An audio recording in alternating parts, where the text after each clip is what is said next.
No, well, my drums are completed and Chuck's parts are completed, so we just need to set up a time with Steve DiGiorgio and Shannon Ham and Tim Amar to record their parts, and we also have to schedule some time in with Jim Morris. So once we can get kind of everybody's schedules together, then we'll be able to finish it up. But yeah, as of now, it's my parts and Chuck's parts are finished.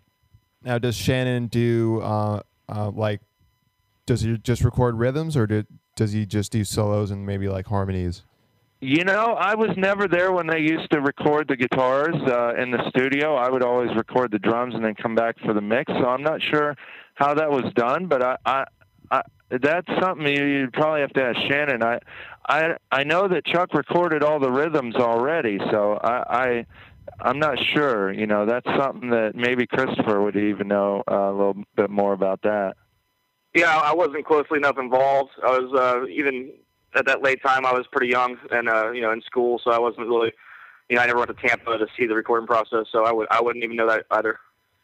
Yeah, I'm just guessing myself. I would think that Chuck has already done all the rhythms, so Shannon will do his solo parts. But I don't. Like I said, I was never there in the studio when they did guitar, so I'm not sure if Chuck did all the rhythms or if they split the rhythms.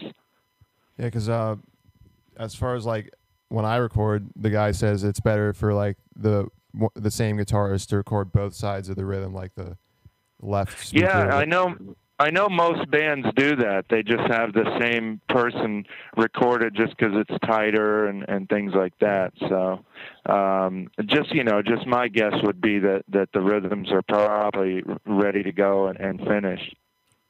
And are the production qualities going to be as atmospheric as the first album? Because I know Chuck never, or I at least heard that he never wanted to make the same album twice.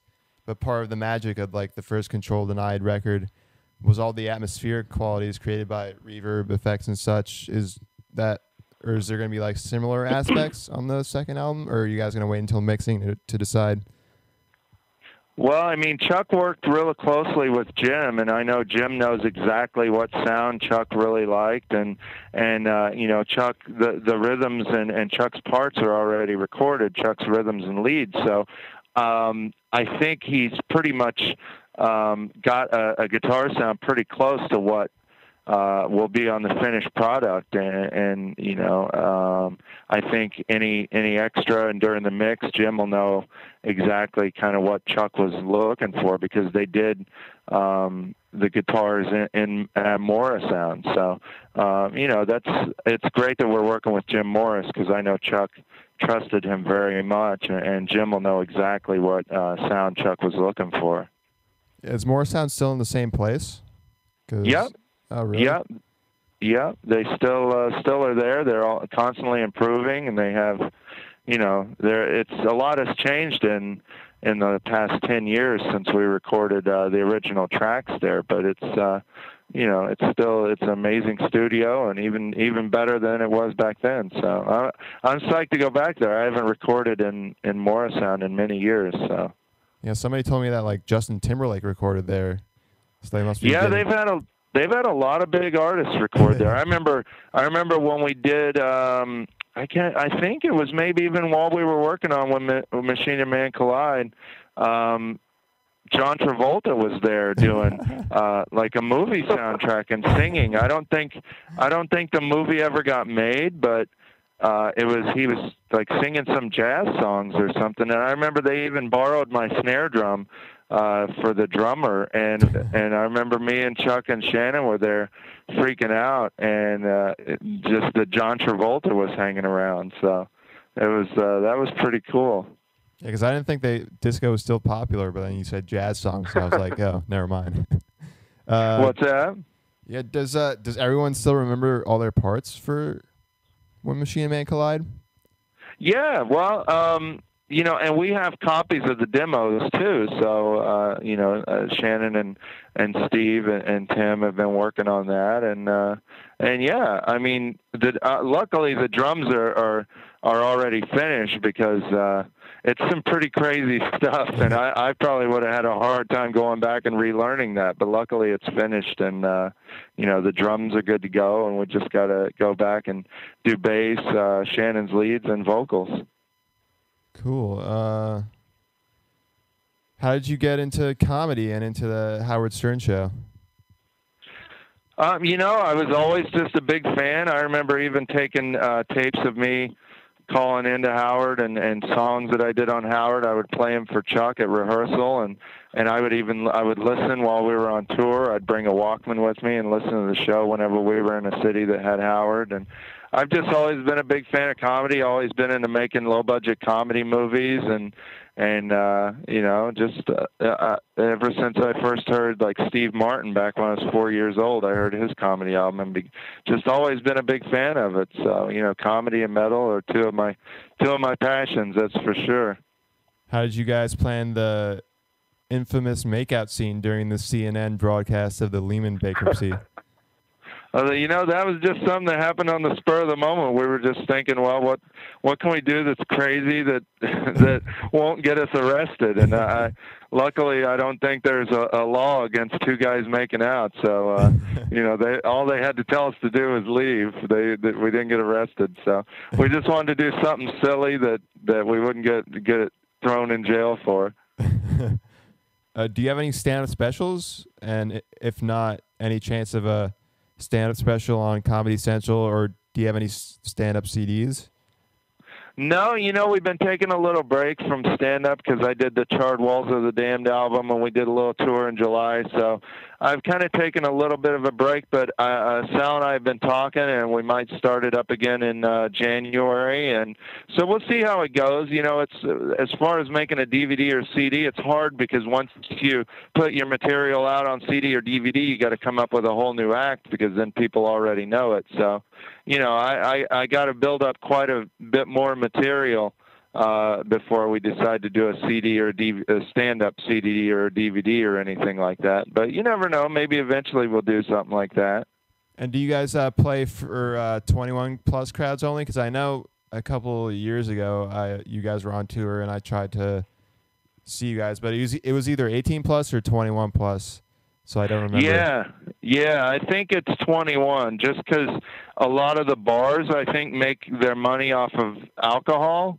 That's pretty much their main source of income when we do these shows. So I think they want a drinking crowd. So I think that's a lot of it, and because the content's very, very naughty, I guess you could say. So they want to make sure people can handle it.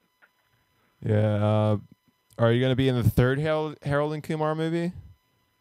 Excuse me, what was that? Are you going to be in the third Harold and Kumar movie? Oh, I wish. Unfortunately, the directors of the third movie are different than the guys that I know. Like, I'm friends with the guys that directed part 2, and I don't know anybody that's working on the third one, so I haven't got a call, and I think they've already filmed it. So, and unfortunately, I think my character must have passed away in the last movie or disappeared or something happened, because I don't think they're bringing me back. I think they're bringing back Neil Patrick Harris, though, which is going to be awesome. He rules in those movies. Yeah, and tell us a bit about your recent heavy metal project, Charred Walls of the Damned.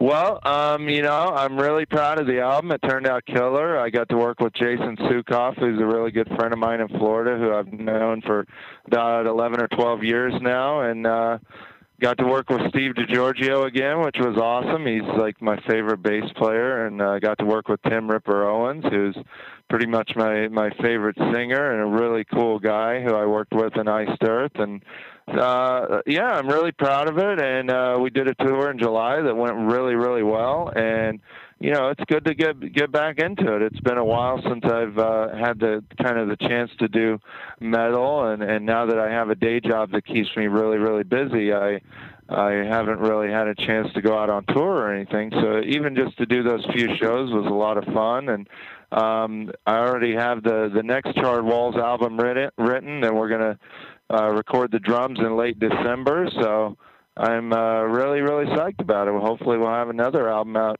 next year. So I love the days of the 70s, when a band would have an album out every year. So I'm trying to bust them out as fast as I can, just because I love going in the studio. So I think the second Charred Walls will be out hopefully next summer sometime. That's killer. And this question's for the both of you. What are the future plans for Death, Control the Night, and Chuck's legacy as far as, like reissues or like anything? Well, basically, you want to take that one, Christopher? Yeah, and then you can go too. But basically, the signing the deal with Relapse, they've promised to reissue every Death album, the whole catalog. Including there's going to be, yes, and there's going to be, basically kind of like deluxe issues, unheard tracks. I went through a mountain of DAT tapes for hours and hours and found some pretty cool stuff. But it's all going to be very, tastefully done. It's just going to be like the reissue of, Fragile Our Existence. There's going to be pictures and liner notes and, like I said, unheard tracks. And there's also, new merch coming out and all kinds of stuff, but it's all going to be done with class and taste, Cool. What about Richard? Do you know anything or want to add to that? Yeah, I'm really psyched that the Relapse is involved and that Christopher and Chuck's family are involved, and I'm really excited that now also the albums, you can get them on iTunes. That's a really cool thing, and I'm just really, really excited that about all the things coming up, and excited about finishing the second Control tonight. It's going to be incredible. The music is just amazing. People are going to be totally blown away, and it'll definitely be worth the wait. It's going to be awesome, and I'm really psyched for people to hear it. All right, awesome. Well, thanks for coming on the show today, guys. I don't have a Sirius or XM. So when does your show go on? When does it end? No, when does your show air? Because I don't have Sirius air? or XM, so I have no idea. Oh, we air at 6 a.m. till usually 11 a.m. And it's really, this is my dream job, and I'm psyched that I get to work here. And I think back to the days when I would play tapes of me on Howard for Chuck and for Christopher, and it's pretty surreal that I'm here now. So I'm psyched about that. All right, cool. Well, for our listeners, you could hear all new info about Chuck and Death and Control the Night at www.emptywords.org. You could also find new Facebook pages. It's Death, Control the Night, and Chuck Schuldiner, and they all have official in parentheses after those names. And there's also new MySpaces as well. I'm going to let you guys pick the next two songs we're going to play. Chris, what's the first song we're going to play? Oh, God, let me think. Well, Human is definitely my favorite album. Mine, too. I'll definitely... I was going to say Lack of Comprehension. That's my favorite Death song ever. That's a song that really, made me a massive, massive Death fan when I first heard it. So that's the one I would pick. My song of choice, and it's been challenging me, is Suicide Machine. All right, cool. Definitely. So I'd love to hear that. we got Lack of Comprehension and Suicide Machine by Death off their album Human, which you could get on iTunes right now, thanks to Relapse Records. And I've been talking with Richard Christy and Chuck Schuldiner's nephew, Chris Steele. Thanks for coming on the show, guys. Thank you. Thank you very much.